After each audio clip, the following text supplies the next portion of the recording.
So at this juncture, I want to take this opportunity to welcome to GEM FM and to the Talking Point program, Teacher Jude. Teacher Jude, good evening and welcome. Good evening. Thank you very much, host, for allowing me to be on the program. I want to say greetings to everyone, wherever you are at this time listening to the program. A special good evening to our teachers in Grenada and teachers all over the world. Wherever you are, you're a teacher. And it's not by accident that this program is taking place with this interview as we celebrate Black History Month.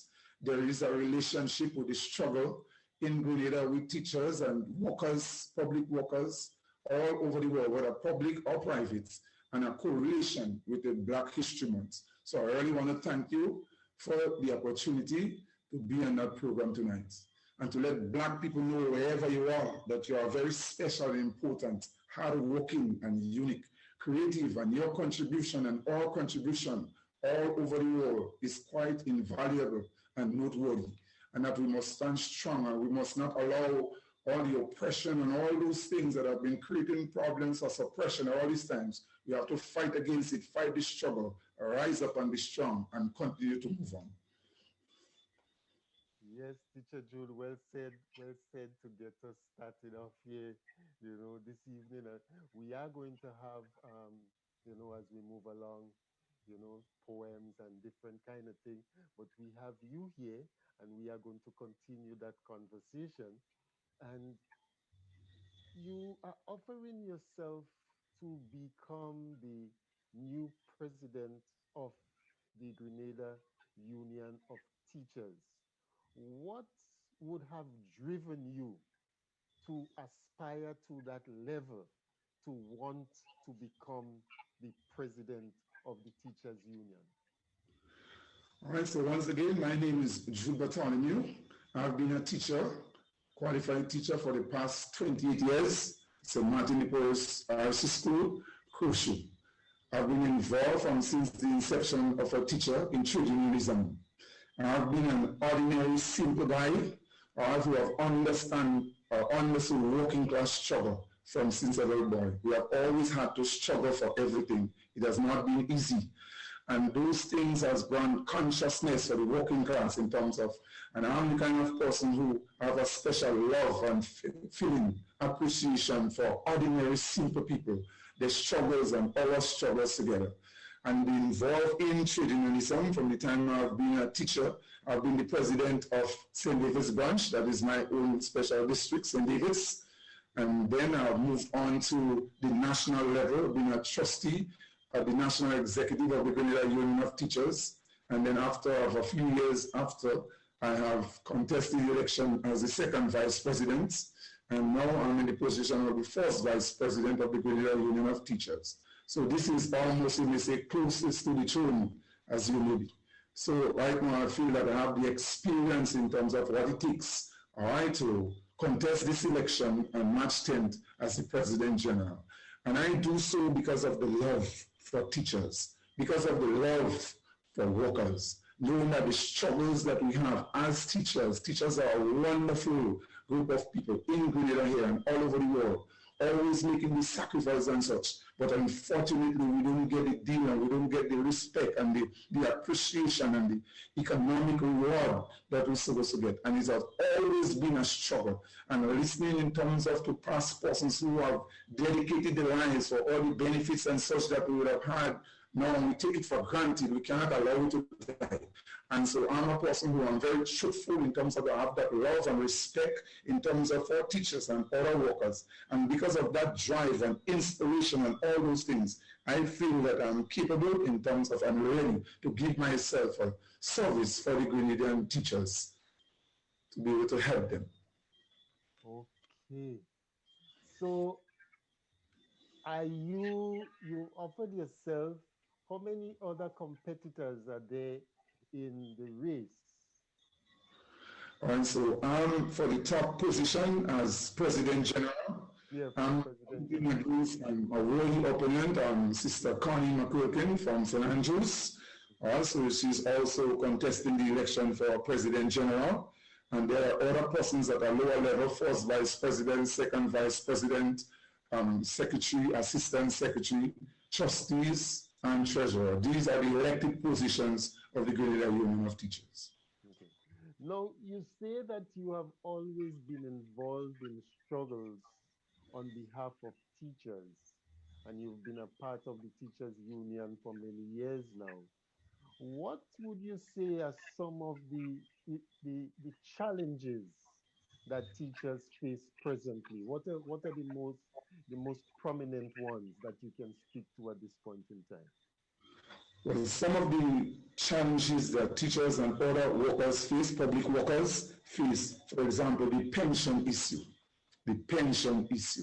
and such, and I've been in the forefront of this pension thing. In fact, in Grenada here, teachers call me the pension man, because the pension man, that's how they call me, because I take this pension and job security very, very, very important. Imagine that you're working as a teacher and a public servant and give all this dedicated sacrifice to the state for so many years.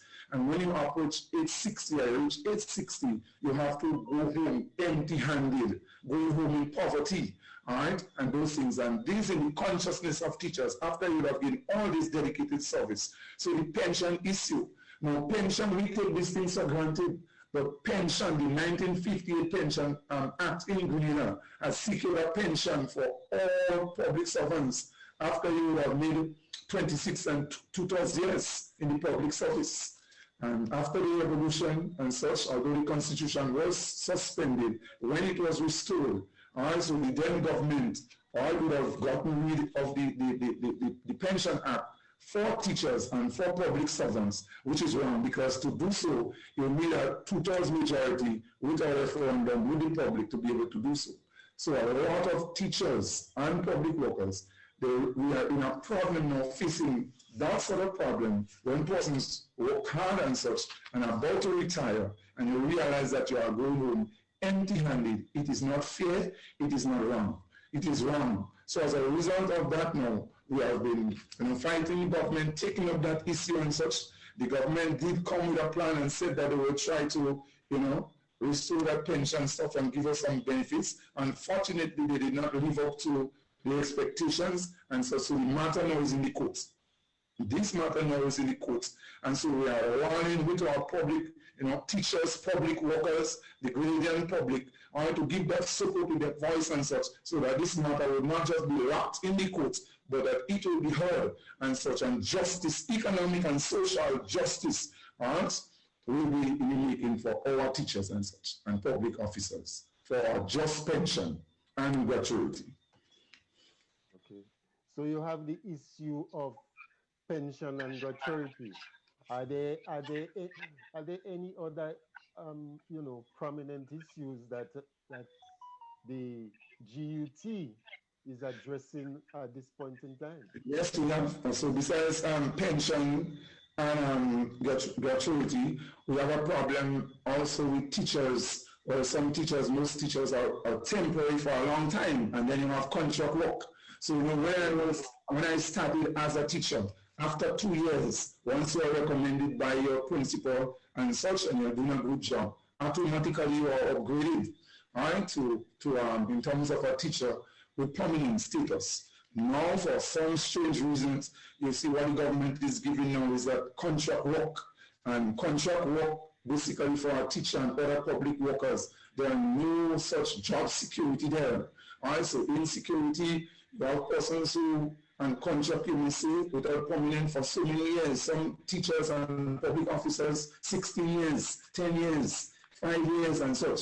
And as a result of that is a problem for upward mobility, for job security. When persons have to go to the bank in terms of that can get loan, for the mortgages and such, so they just remain there. And because of that, when you have no permanent and job security, some persons are afraid to take part in sometimes industrial action because they know that they are on contract or what it may be. And anytime they could be intimidated, they could be harassed, they could be fired, and all those things. So these are something that we are working on to make sure that those persons in what you call a permanent temporary position. So some persons are permanent, temporary permanent for a long time because there is a space there, but they're not given permanent. So we are fighting that strongly. Some progress has been made, but work has to continue.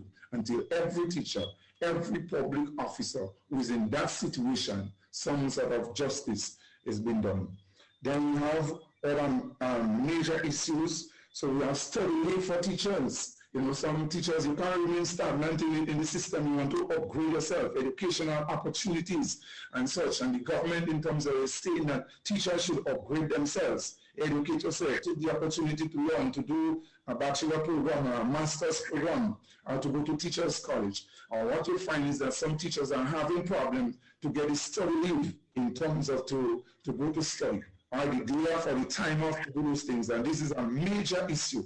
And we have a problem also that sometimes a teacher may study something in education. A teacher might be teaching maths and might study something in science, and after they have completed their program now, it's still that the Ministry of Education will say to teachers, but because you did not study something that you are not teaching, and you're not teaching in the classroom at this time, we're not too sure if you're going to get any financial reward or remuneration for that, and we think that is wrong.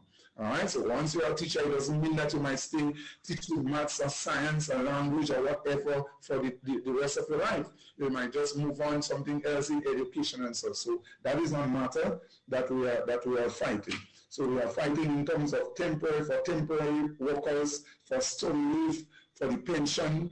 And we're talking about also health and safety in the workplace, especially in a time of COVID-19 pandemic, where you find not only the nurses and the doctors and ordinary workers, but it's also a challenge for teachers too. It seems like all the heavy responsibility during this COVID times, major responsibilities are placed in the hands of our teachers. Teachers are wonderful people, you know. All over the world, the sacrifice, the invaluable sacrifice that our teachers make. And teachers basically are part of the public sector where we take care of our children. We don't find any monies that we have, that we are fighting for in terms of that. We spend it on our teacher. Our teacher is never afraid to help a child, to assist a child financially, to buy a book for a child, to do something. So we want that protection. This is something that we are fighting for, because in Grenada here, health and safety, when you look at the classroom space, we have large classes, and sometimes we are going back to school and we don't have the PPE, we don't have in terms of the proper probably sanitizers and all those things, the safety equipment to protect ourselves and to protect the children. So it's a challenge, and it has been a challenge for our teachers when we went through during the March era because of the outbreak of COVID-19. And we had to face that situation where we had to teach online. And at that time, the Ministry of Education wasn't quite ready yet with the gadgets and such and the laptops and all those things for teachers. Yes, they have been providing it now, they are doing it now. But teachers really at that time did make a wonderful sacrifice, using their own gadget, using their own stuff. And so it's for the children, to teach the children. And sometimes we don't get the thanks and the appreciation and the financial reward and all those things for the sacrifice that the teachers have made. Sometimes the government, the ministry, and others take it for granted with the teachers. And we have to fight for that injustice in whatever form. So health and safety in the workplace. We are fighting also the struggle for the dark salaries. We were marching for the pension struggle, and we had an industrial action. What the government of Grenada did, they took away 1 month's salary from teachers, those who took part in the strike, thinking that that's going to bring intimidation. But teachers will never be afraid. Teachers will always stand strong for the struggle, and I will stand always with them for that struggle. That is one thing about me in terms of that, somebody that teachers can trust. So we have that situation and that fight going on. We haven't gotten back the 1 month's salary that government would have taken. So that is an issue. And then that big fight that is going on presently now for the usually every 3 years we have salary negotiations in Grenada with the Grenada Union of Teachers and the government of Grenada. And so we have successfully completed salary negotiations for 2019, 2020, and 2021, or 2020, 2021, and 2022. And what would have happened there? We did it just before COVID-19. All right, we got the first 4%, and we should be getting 4% in 2021, in January of 2021. And the government just decided, well, COVID-19, and we just cannot pay that money now. All right, without basically probably properly dialoguing with us and such. And this is something that has been signed and sealed and settled. And we are trade union movement and the teachers, because of all the sacrifice and such that we are making, and sometimes teachers and other workers are making the sacrifice, and we're not seeing the sacrifice itself from the politicians and others. We feel that is disrespect, and that is a fight that we will continue. We have been having some protest action even last night at St. David's and St. George's and other places, because our teachers will never give up on our focus and on our rights and all those things that is respectfully due to us. So there are many issues, not only with the Grenada Union of Teachers, but Public Workers Union, the Technical and Allied Workers Union. And even if you're not in a union in Grenada, that struggle is for you, because we don't only represent teachers, even if we're in a union, but we will represent oppressed workers wherever they are. We stand in solidarity for justice for workers wherever you are, whether you are a domestic worker, whether it doesn't matter where you are, economic justice, right? Because these workers, they don't have a voice. So we stand strong for the oppressed, all right, wherever you are. And that is a quality that I, as a trade union leader, possess. And in terms of fighting for everybody, I have a special love, like for teachers, for workers, wherever you are. And Teacher Jude is someone that you can trust and have confidence in without waver, without hesitation for all our workers in this country. And that's the reason why I'm putting myself up for office as President General of the Grenada Union of Teachers. Teacher Jude, I could feel the fire in your belly for this issue. I can feel the passion coming from you, you know. And I really, I don't know, seeing that we're talking about Black History Month and we've just been talking about Black struggle, the struggles that you mentioned that teachers are going through is so significant and so relevant, and is so connected to the overall struggle that we as a people have to deal with and have to address all the time. So how have you found, with all that you've said, how have you found the government to be responding to all of these concerns that you say that the teachers have? Well, sometimes our experience with trade union movement and for the working class, it has not always been easy. And sometimes the persons in the authority are the oppressors. And so where the struggle lies. And to understand all those things, to be a successful trade union and to be a unionist and to fight for that struggle, you always have to go back to Black history. You always have to go back to the struggle in terms of our workers before. The history, you have to know the history of the trade union movement to understand the struggle and the oppression that has taken place with all Black people, Black folks, during slavery and all those things, and a continuous struggle, moving from colonization, moving in terms of the 1950s, even by our own repressive governments and all those things. So it's a continuous struggle that has been taking place, just shifting from one place to another, from one oppressor to another. So you find in the situation the benefits that we have had. Governments don't really like it. Yes, they have to do, but you have to understand as a trade unionists and workers, as teachers and others, that if government get any opportunity to get rid of the benefits that we have, they will do so. All right? So it has been a struggle, a constant struggle, and such we fighting, you may say. I mean, yes, in certain times the government will live up to their responsibility, so we don't want to just come here and just go on government, because sometimes they live up to their responsibility and such, but at other times it has been a struggle, and government don't give you anything just free. You have to fight for it. And so we understand that we don't have it easy, we don't get it on a platter, we don't get it on a plate and such. So as a trade union movement and trade unions, you have to understand the government, because the government represents just not only the workers' interests, but they represent the capitalist interests, they represent foreign interests, they represent in terms of globalization and all those things like that. So many players and many things coming in there. All right, so which you have to fight.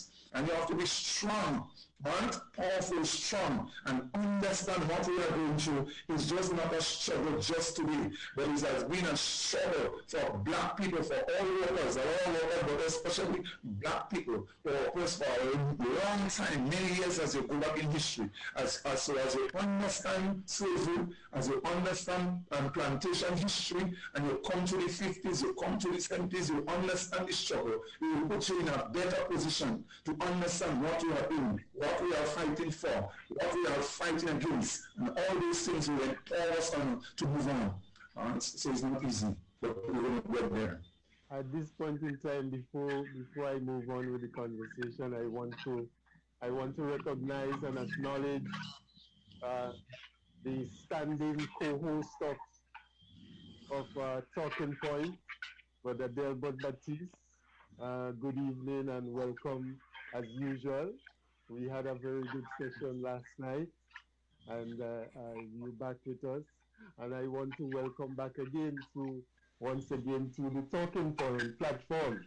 I haven't seen him on Talking Point in quite a while. Mr. Hudson George, how are you doing? I'm good, man. I'm good. I had some eye problem, but I'm good. Yeah, I heard about it. I saw you. I watched you for a while on Caribbean Vibes this morning. I was 50% blind for about 4 years. Okay.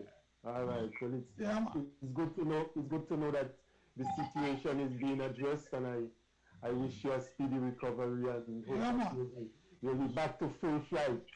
Yeah. Well, I'm going nowhere. Yeah, I like those people. Okay. Yeah. No, I understand that based on the fact that we're doing this special on African, on Black History Month this evening, I understand that you'll be sharing one of your poems with us, or some of your poems with us. I don't know. Yeah, I'll share 2 little things. You'll be sharing something with us. Okay. I'll read and I'll recite. Okay. So, Mr. Bartholomew, you mentioned about the other unions and the plight of public workers in general. We know that there's a public workers union. What kind of collaboration is there, or is there any collaboration between the GUT and the Public Workers Union and any other union for that matter in addressing some of the issues that you raised?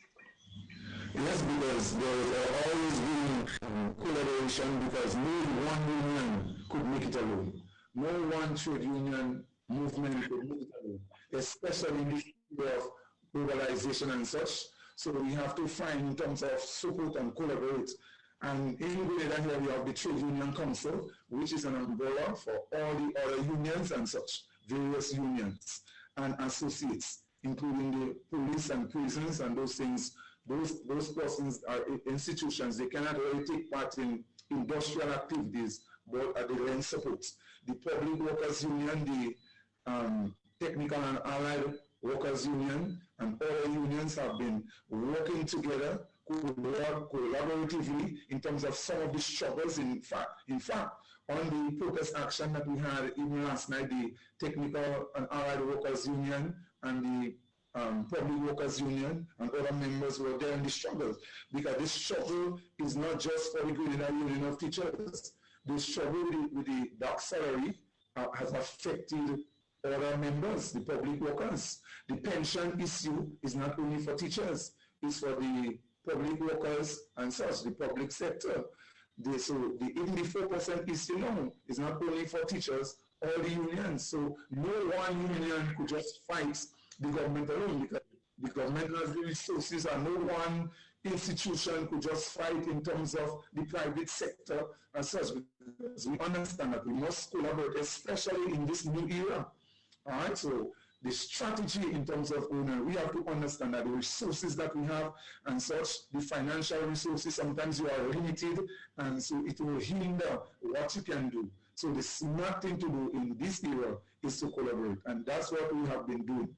But without no doubt, without no hesitation, the Grenada Union of Teachers is a very strong union, a force to be reckoned with.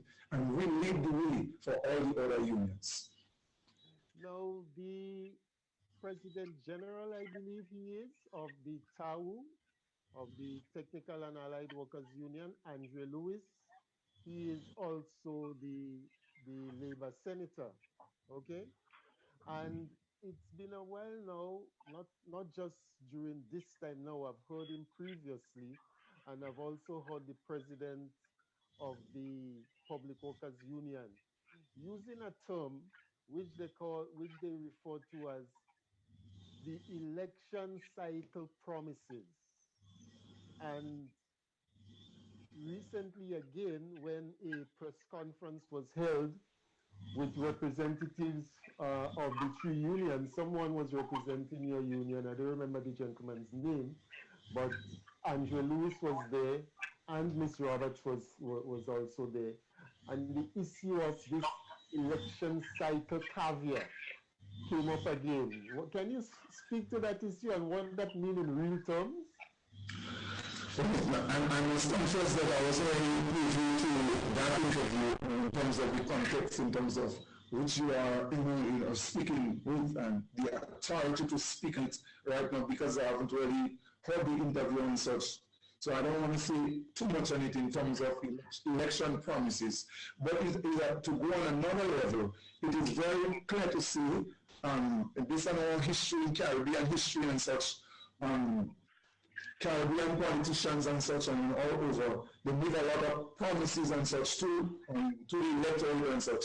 And what happens sometimes we fall into those things and they never think our whole politicians are accountable for all those things that they promise. And what happens when election comes again, they just come and they say the same thing to us and we just continue to fall into that trap like a recurring decimal. So it's something that has been going is a general term, not only for Grenada, you may say, but it's something probably as a Caribbean problem, and it could be other places to the world. So as we might say, as the trade union movements and representing workers have to be smart. The trade union movement have to be smart. Sometimes when you think in block, all right, so when you think you listen to the issues and you must be able to help your members and guide your members, and the members probably must be able to make decisions, whether probably voting while or otherwise in terms of without going here and interfering with person's political choice. I don't want to bring it here, I don't want to bring it here directly, but we must be smart and we must be able to support persons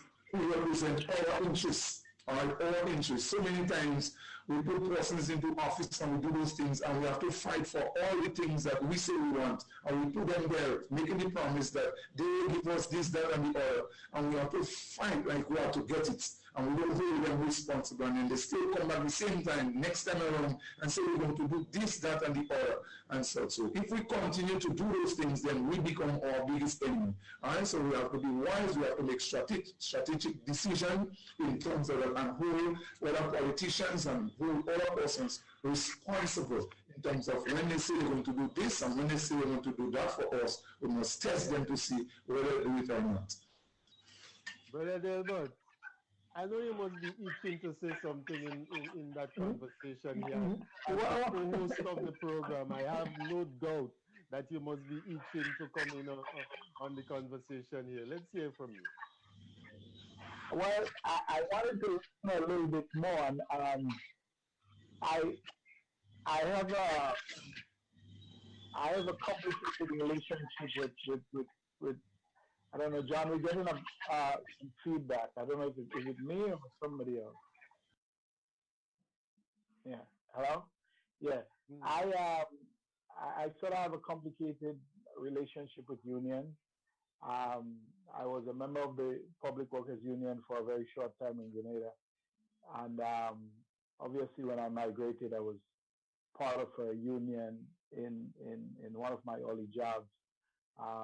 But having rose up to management, I've never been a union member for quite a number of decades. And so my experience with it is a checkered one, because I've never really benefited from it. But my question is that in the last cycle, and probably a little before that, the whole issue of the pension, and certainly now that question of the 4%, has risen to the top It seems to be the number one issue galvanizing workers across the um, tri-state island.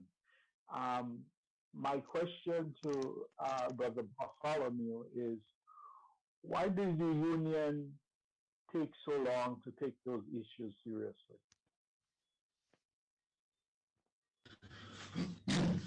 I may not be able to answer the question, why is it that the trade union movement took long?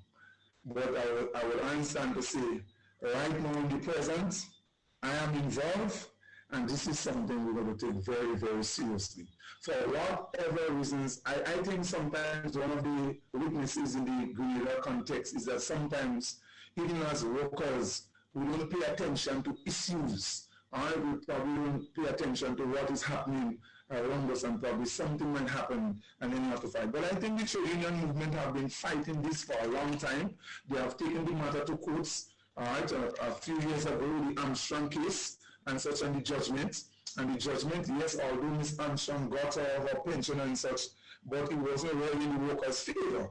And basically, the government seems to have claimed that that case was just for Ms. Armstrong alone, and that's the reason why the trade union movement has fought it and such, and decide to test the waters again, because when you check on it, even if it hasn't been done, we understand as a worker, as teachers, as public workers, after you work for 26 and 2/3 years or whatever, you are entitled to a pension, and we understand that it is in the law. It is in the law, so it's not something that we are begging for. That is something legally entitled to us and to all workers after we make 26 and 2/3 years. So no politicians, if the politicians claim that they love workers, and what is even worse is that the politicians themselves taking the pension after they 2 terms. And so 2 terms of politicians sometimes is 4 years. Sometimes they call election in 3 years, 3.5 years. And so they seek your pension in 2 terms, and you are working for 26, 30 years, 36 years, some teachers and public workers, 40 years. And when you finish now, after you reach 60 years and such, you go home in poverty. That is a great injustice. That is sad. That is inhumane. And when you link in all those things with Black History Month and those things, you will see the suppression, the oppression, and all those things that workers are going through, not only just by you may say by persons before, but you're talking about in terms of our colonialist masters, but it is happening right now even by our own people, and that is the injustice. So we have to fight it. We took up that case with the government and such, and it did not work out the way that we expected to.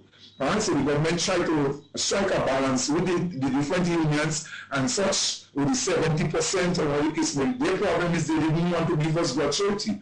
And when we check on those things, we say it is wrong. It is wrong in whatever direction you look at it. So that matter, we took it to court, but when we are observing what is happening, the matter is in court, and we find as trade union movement that it is just moving slow. It just have a slow movement in the court, and we're watching this. And I think we need public persuasion, we need outcry from the public, from the workers and everybody that's sensitization to move that from the court to get justice for all the workers who are crying out silently and such. Their teachers and other workers who retire in poverty, they can meet their needs, the medical needs and such.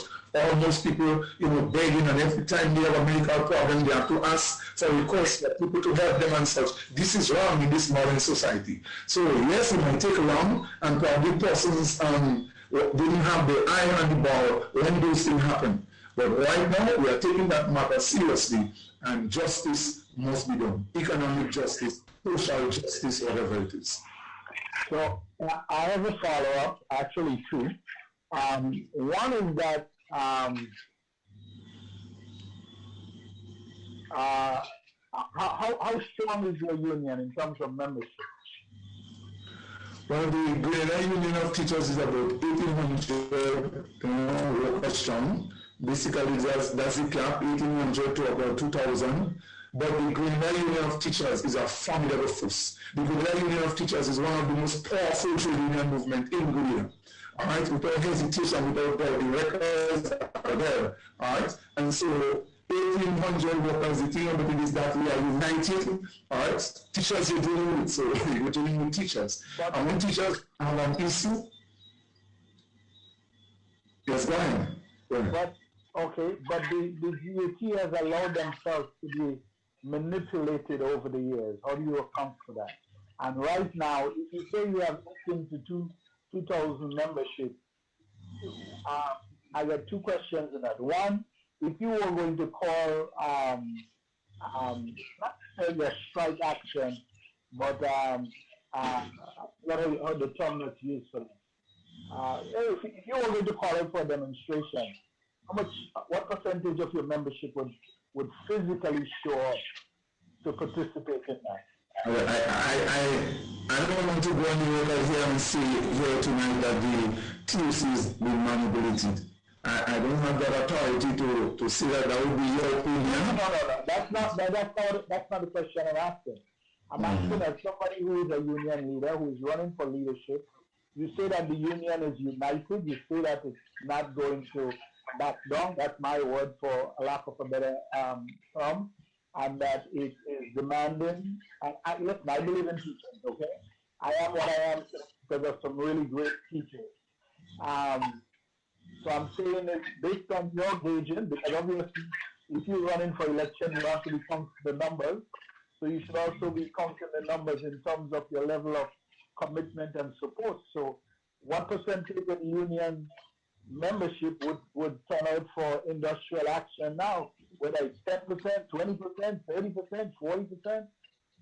We think right now is about 100%. Teachers are ready. Once you look at the matches and look at the action that we have taken so far, teachers are ready. I could tell you that teachers are ready. So I'll put it there. Teachers are ready. Whatever the situation doesn't mean that the only action is just industrial action, a strike, or the case we want to push that yet. When we reach that level, whatever it is, when we get that bridge, we're going to cross it. But right now, all teachers are motivated, all teachers are ready. Does the union have a strike fund?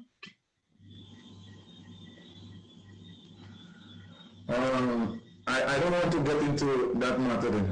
Come on, that would be public information. Every tough question you don't want to get into. Does the union have a strike fund? It's a yes or no. Yes, the union has some monies set aside. Remember that the unions in Grenada, we are not, in terms of, you see, a large union in the sense that we sort of the exorbitant funds that other unions might have, but we have something in savings that we may not have in terms of the amount that persons may want, or what the case may be. But we realize that problem and are trying to put in place. And in this area, you can see we learn from whatever smart investment, that should be taking place, whether the Grenada Union of Teachers, whether other unions, in terms of smart investment, not only just for a strike fund, but for teachers and other workers, all right, so that people could be more financially independent and such. All right, but having a strike fund was something that became rather popular in the late 70s, early 80s. So I understand that, size to population that the union is probably relatively small. You're 1,800 to 2,000. So 30 years, if I'm going on what you're saying, that they have made smart and strategic investment, developing a strike fund over the years would have been a smart and strategic decision. Yes. So was there a failure to do that? And how would the absence of a strike fund that can adequately compensate members while they may be an industrial action prevent members from actually taking industrial action? Yes, as I said, the union does have a strike fund. It will not be, as we said, probably the amount that you may see that probably we're thinking about. But I guess the one from the music as well, and I said a smart investment in remedy, that situation. And I understand where you are coming from, because anything financial, remember, workers will try to do anything. The first thing workers will think about is their pay. Will I lose my pay? Will I get it? And such and thing. So it should be in a situation where we not to that point where no matter what the situation may be, we'll be able to cover and to assist the teachers and assist the workers and such in that situation. So that's something that is a serious matter. Okay, Well, I'll come around. Yeah, go ahead. well, at least the thing about it is the struggle appears to be on. There are major issues that the teachers have concerns about, and we see that there are the outgoing President General. He has decided not to run for the office anymore, and so it is going to be open season between Mr. Teacher Jude, as he's called, and the other contender for that position, I should say, to an end tomorrow. But the teachers struggle and the struggle of the workers are going to continue. At this point, I want to recognize Ms. Tex Warren, who has joined us. Good evening. Good to see you. Good to see you joining the panel this evening. Mr. Bartholomew, so going forward, what can be expected? You say you had a candle match yesterday evening. Do you have any planned events coming up for this week? Is there going to be any other public protest activities during the coming week? With the Grenada Union of Teachers and with the other unions, with the situation that we have faced and such, usually from experience and such, there are certain things that there is certain information that you don't strategically, you don't give out, you understand there are certain situations, even in war, sometimes they strike the enemy when the enemy is even less expected. So there are certain things that cannot just, see here as strategic move and such, but we are certain that what we are fighting for is a just cause. This is not negotiating for anything new. This is an agreement that we have had and signed before. So basically, we don't want the public to believe that we are struggling for something, that a new increase or what the case we are fighting for. This is something that has been already signed, all right, in 2019, already case movie. So we are basically for what is ours, what is signed, and so the action probably will definitely continue unless government decide to pay money. So that's where we are. Is there anything on the agenda in terms of the negotiation with government? Is there any date set, or are there any meetings or so that's in the pipeline in terms of a dialogue to resolve the situation? Yes, we are dialoguing. That situation is before the Labor Commissioner, and government and the unions, the various unions and such, especially the Grenada Union of Teachers. So we had a few meetings before. We had a meeting already, and such we are meeting with both parties, and such we are waiting to see what will happen. But basically, it's a demands of the Labor Commission. So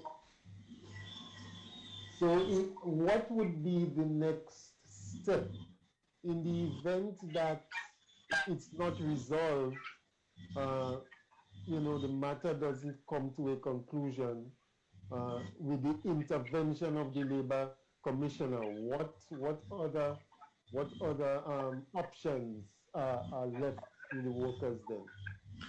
Well, I guess if it is not resolved before the true conciliation, because that's where we are. Conciliation is a voluntary thing by both parties. Then we will see what will happen. It's not really arbitration as yet, as I said. It's something that has been signed already. And so we hope as freely that the matter will be resolved, peacefully and everything like that. That is our intention. Alright, but when we reach that stage and we're ready to cross that bridge, then the union will see basically what will be the next move. So I will not going to come here and prejudge the Union of Teachers and the other unions to see what will happen next. But definitely we will be planning in terms of any eventualities, in terms of worst case scenario or best case scenario.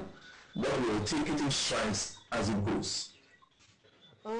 While we're on that, we saw that previously there was that situation, was it last year or from 2019, where there was the work to rule and all that went with it. What is the status of that work to rule? Has there been a resolution to the matters surrounding that?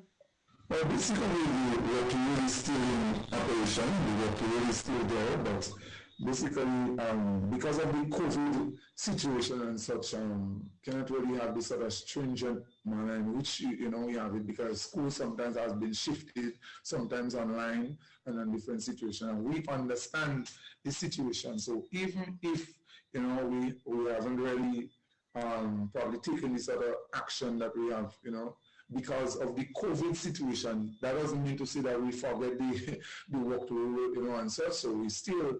The real thing there is a government to pay back the money, and we want the government to know that this work to rule is still in place and will continue at any time. But because of the COVID situation, it's elapsed a bit.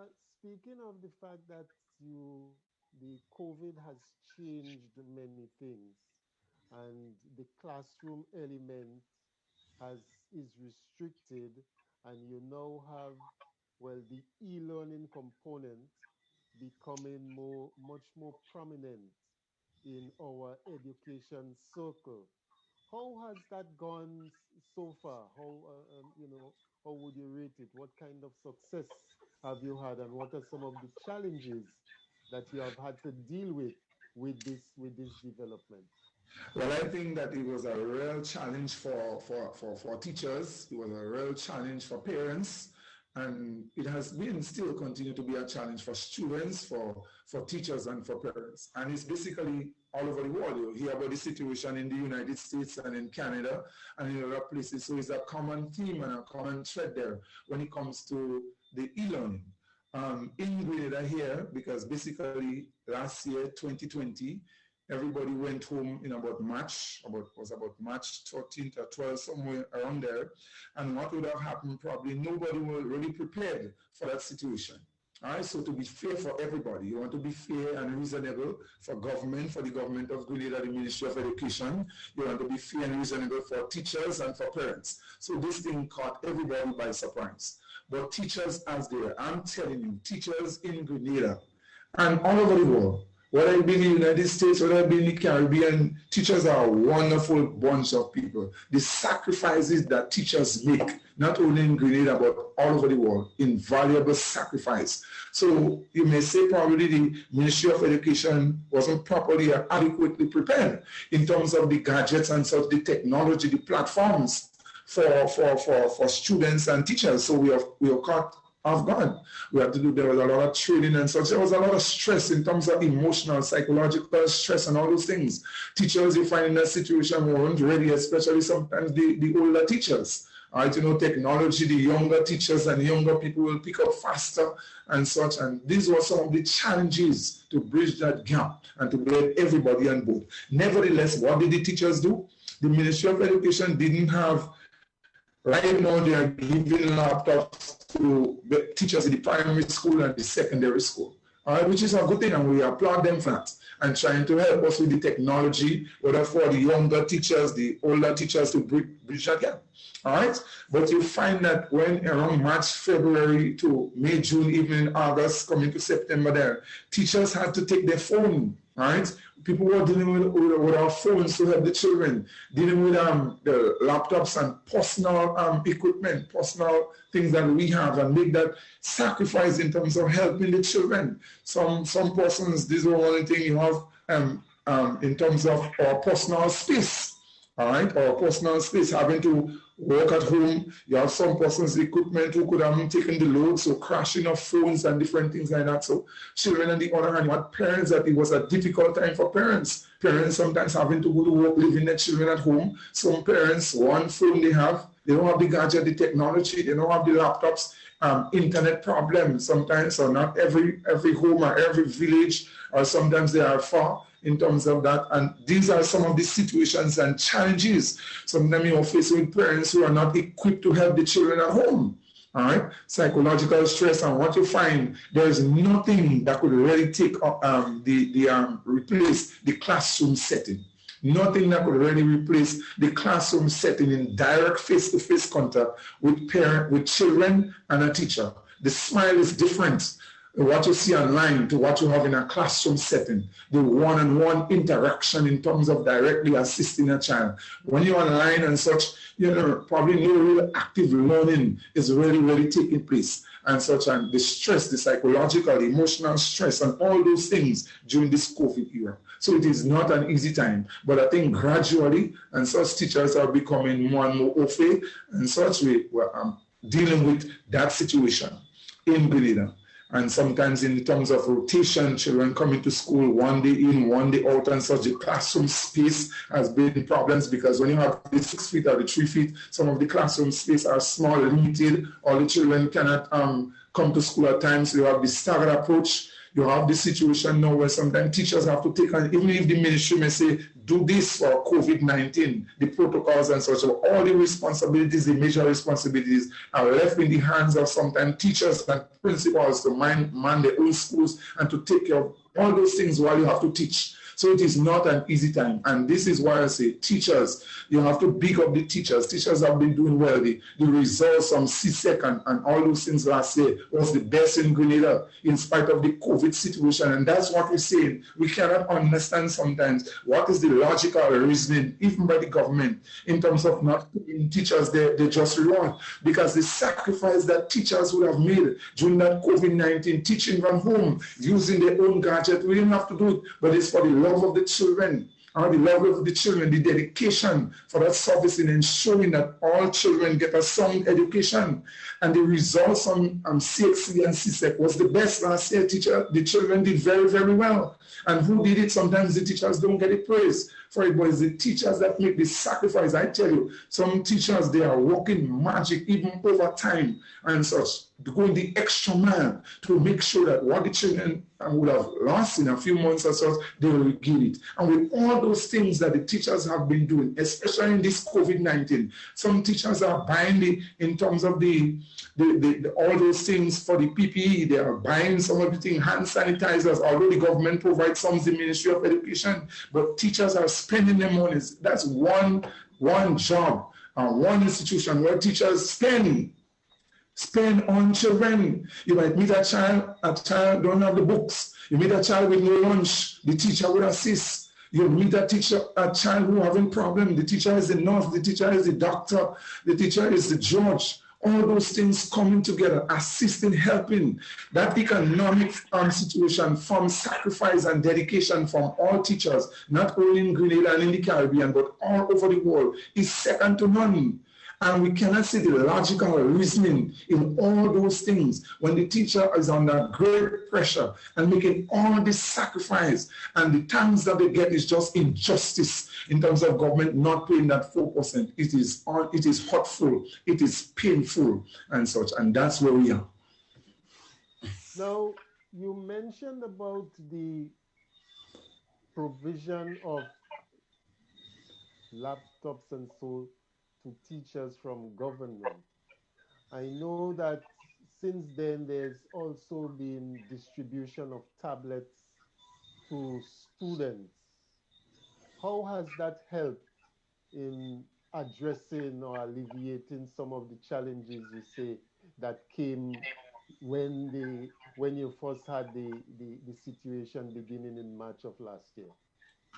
Well, it has been a great help. It is good to have the laptop and such. Training is still taking place because with those things, with that technology and such, with persons, not everybody au fait, whether children, whether student, whether parents, as I said, for the various reasons. So it's not something just because they give a laptop that everything will be smooth, at once. So it takes training. We want to make sure the platforms and everything is up and running. All those things are there. So there's a coordination. So yes, we have seen improvement and such, and we want to, as I said, put on record our appreciation to the Ministry of Education and to the government of Grenada for providing the laptops and such for the teachers and providing for the students. Not all students would have received laptops as yet. I'm not too sure for the secondary school, but for the primary school, it's an ongoing process. So they're just getting ready now to have that program in the primary school. And so that is another little problem for itself. But I want to think that with time, all right? So with time, gradually, incrementally, that we're going to get there with the training and such and helping. So it's not just the laptop, because you could have the gadgets and such and you can use it and all those things. So a number of things must come together. The collaboration with teachers, with parents, all right, with students, with the government, with the union, and everybody, we have to collaborate. It's a trying time, but I want to believe that we're going to get there. And it's something that, not only in trade unionism, you cannot just only criticize. At the same time, you're fighting for what you want, but being reasonable, you must give praise where praise is due. So I want to put on record, on behalf of the Grenada Union of Teachers, that we show appreciation to the government of Grenada for investing in the future of the students and the teachers of Grenada. And we want to believe that that will be a sound investment that will pay off in the future. It might take time, but it will happen. Now, in keeping with our theme this evening, with focus on Black History Month, we'll be taking on Brother Hudson George with one of his poems after this question. You have offered yourself for the President General of the GUT, the Grenada Union of Teachers. Any leader going into any situation like this will have some kind of projection as to some of the things that they would want to accomplish, some of the developments that they would like to see. What is the development agenda that you would have in mind, apart from those issues that you've spoken to already in regards to what you're struggling for in terms of teachers' development and a development agenda for teachers? What are some of the things that you have in mind that you would like to accomplish during your tenure as President General of the Grenada Union of Teachers? Well, I would want to see full cooperation in terms of that, to bridge the gap in terms of with all the different unions. So a more collaborative approach in terms of not competition between our own trade union movement. We must not fight against ourselves, but we have to cooperate, all right, to achieve our common goal. So that's one thing I would want to see with all the various unions in terms of that. So that's something I'll be preaching. When you look at in terms of the Grenada Union of Teachers itself, we want to look at in terms of the younger teachers. Some teachers, you may say financially, based on how it used to be before, sometimes teachers take it for granted in terms they might feel that the monies that they work for today is much better. So they don't know the sacrifice, the dedication and the sacrifice that trade union leaders have made before. So one thing in terms of another thing is education. Educating, right, our teachers and trade union history, going back to the inception of the struggle in terms of that, so that all teachers could be conscious. So it doesn't matter wherever you are, at what age or what the case may be, when you have a struggle, people understand the reason why we are struggling. The younger teachers, the older teachers and so on. So one of the other things in terms of education, educating our teachers. Or the next thing is that some financial investment. If you look at it, even with the pension issue, so you realize the problems with government and the code and those things, it leads and showing us that as a union, as teachers, we have to be, as workers, we have to see if we can be more financially independent and not only just probably depending on government, even if we have a just and a legal cause. So these are things that we have to explore in terms of, sometimes in the public sector, and let's say teachers and such and other workers, we don't have that thing in terms of where people could make independent financial decision and investment. We cannot only depend on a pension probably from government when you watch the trend and you see what is happening. So in this stage, it leads that we must explore the opportunity probably for other pension schemes, all right, for workers, it means that we must educate our teachers and provide in terms of training in workshops so that teachers can develop themselves and we can develop ourselves not only with the teachers but with the other unions so that individually we can be financially sound. And so when we're ready to retire, we already have to only depend on the pension, but it could be from government, but it could be something, additional to it. All right, so that we don't retire in poverty. So these and other things, these are some of the things that you want to make sure that you achieve and you put in place for the future. Brother Hudson, are you ready for us? And just before you come in there quietly, I would want to say in a closing, if we are closing now, that I really want to thank you for the opportunity for the interview. All right, I want to say also to our listening public and to our teachers out there that the teachers in Grenada and the public workers have been a wonderful, dedicated bunch of workers. And I want to let the teachers know without hesitation and without doubt that Teacher Jude is the man for them. Teacher Jude is the man for you in terms of strong representation. This is the man that you can trust with all the problems. This is the man who are not afraid, intimidated in terms of whether government or whoever. Right? You can sit in the slogans, you can sit on the street, you can sit wherever the challenges are. I will be in the forefront. And so together, we'll work together, trust each other, work together cooperatively. This is the man that you can trust, all right, to take the union forward with your activities and all those things that you can have. So I will say to you, without no doubt, without hesitation, Teacher Jude all the way, come March 10th, all right, 2021, vote for Teacher Jude. Never regret. Okay, Teacher Joe, it was a pleasure having you, and it was good of you to accept the request to be here at such short notice. I wish you all the best in your run for the President General of the Grenada Union of Teachers, and I trust that this is not going to be the last time that you are going to be here on Talking Point. I don't know if there's any parting words that Brother Delbert wants to say to you, or any parting question that Brother Delbert would want to, our co-host would want to engage you on before you leave. So I don't want this to seem like I'm carrying water for the government, but we all know that we had a major interruption in 2020 with COVID-19. So my question to you is that, yes, that agreement was signed in 2019, but everything changed. And while I don't think that the government has been fully transparent with the citizens, and certainly with the workers, the public workers, whether teachers or in other sectors, do you think that the government has a point in asking for some additional sacrifices from workers throughout the island? And if not, why?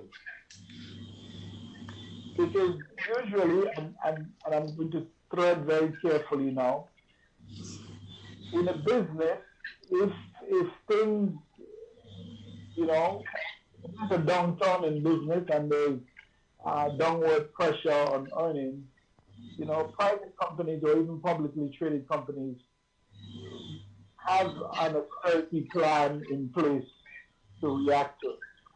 I suspect a government would similarly have something like that. And I also ask that question, given the backdrop that at the very highest level in government, they did not themselves take any steps to show people that, that they had some skin in the game. So, they could have cut salaries for senior ministers and other top ranks, top workplace officials. That did not happen. But given all that, do you think that the union, because trade unionists are not just one-dimensional people, they look at they generally tend to look at the country as one, and how do you develop for everybody to benefit. So do you think that the union has some kind of responsibility or to be more to exercise a little bit more patience? Or is it a situation where you have a government that you guys have no confidence in, so you're not willing to take their word for it? When you spoke there, I just almost want to say you sound like a good mouthpiece for the government of Grenada. Good mouthpiece in the sense. So, but at the same time, good mouthpiece for management. Yeah. So let us make it clear that the trade union movement, the workers of this country, are very, very responsible and reasonable. The workers of Grenada and trade workers all over the world have been making that sacrifice. The problem is what we see the challenges for economic justice has not just been taking place pre-COVID or after COVID. The fight for economic justice has been taking place many years and long before COVID. So you have to balance the equation.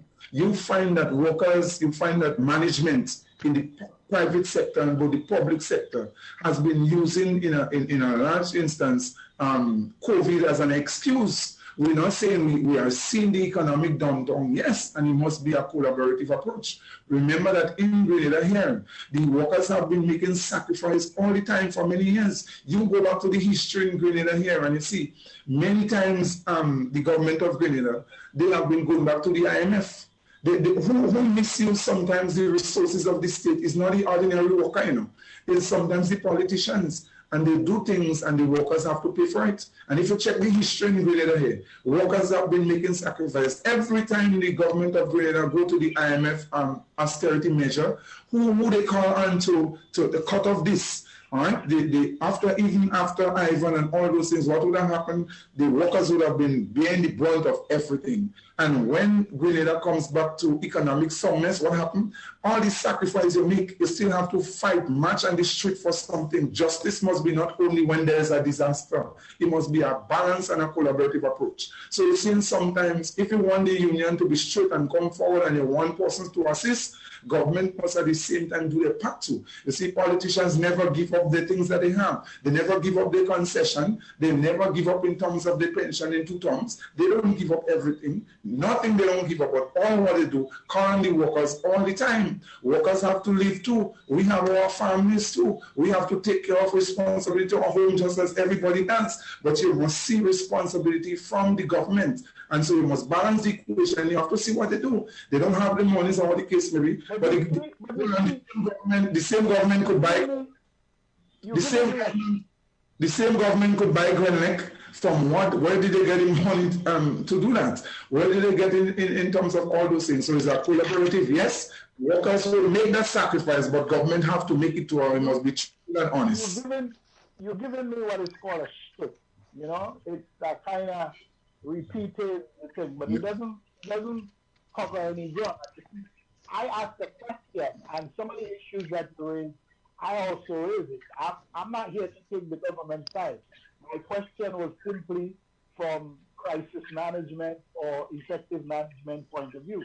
So as a Grenadian, I have a responsibility to look at both sides. I disagree with you on something fundamentally, and I know you're going to answer that. And that's quite okay. The Grenadian worker is not a very productive worker. And within the public service, probably including the teachers, maybe to a lesser extent, you can actually do government work with about half of the people currently employed. Well, that is your opinion. Right? That would be your opinion. That is not my opinion. That is looking at the production in relationship to a country data size, the amount of people that's employed in the public service, and more importantly, the quality of work that comes out from the department. That's why they do quality work. Well, I'm not in agreement with you in this one. As I said, that is your opinion. All right, the workers of Grenada, whether the teachers, the data backs me up. Right. So I expect you to defend the workers, and that's noble. And that's good. And I think you'll make a good union president. You speak very passionately about the issues. But I think that in your approach, you're very one-dimensional. All right. No, we balance you. Because the issues you talk about, especially in terms of what you're going to do in terms of taking the union in a new direction, there was nothing new there. It was just a repeat of the old. I didn't hear you talk about any new, bold ideas of how you're going to take that union into the 21st century and make it a union that not just systematically always arguing with government, but what it does really on a day-to-day basis to really empower its membership. I didn't hear anything about that. That's why I say we have to educate our members in terms of we have to most educate our members. The new trust is not only quarreling with government, but it must be a collaborative approach. It must be a collaborative approach. And it's a no-win situation. Sometimes you win, sometimes you lose. Sometimes you have to give up in terms of basically... Sometimes you win and sometimes you learn. Yes. There's no losing in life. Right, so you lose, you win, but sometimes you just have to give up for peace sake. But it doesn't mean to say, like I say, I will always stand on that promise, or that premise that all workers are dedicated, hardworking, make the sacrifice when we are called to make this sacrifice and such. But at the same time, we just cannot be calling on workers just to make the sacrifice. Everybody has to make it. Government has to make sacrifice. The workers have to make sacrifices, and they will meet together at the balance. With a balance. I agree with you that the senior officials should have made some sacrifices. I agree with you, and I think I advocated for that very early. But it still does not. So, what if the government came on and say, well, here we are, and I probably don't expect you to answer that question because I don't think we're able to negotiate in public on a radio / Facebook show, but. What if the government said, okay, we'll only pay 2% this year because of the economic downturn? Is that something that you guys have talked about, have considered, have contemplated on? Can you repeat the question again? What if the government say we can only meet half of the obligation this year and we will meet it we'll meet the additional obligation in the next 18 months, in the next 2 years? I mean, I'm just speculating here. Well, that is the reason, as I said, that this situation is before the Labour Commissioner.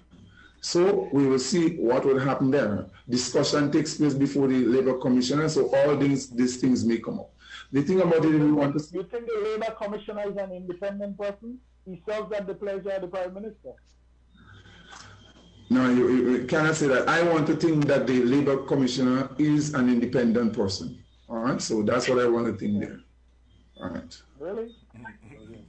Well, I do not anticipate that we will be able, if we can continue with that conversation until tomorrow morning, and we are not going to resolve the issues that Brother Delbert seemed to have the concern. We were at the juncture where Mr. Bartholomew was about to exit for the evening, so we are going to allow Mr. Bartholomew to take his departure. Brother John, John said I was listening to the Delbert line of questioning. I wanted to ask Mr. Bartholomew if I could represent him as his lawyer here to help him to answer any more questions.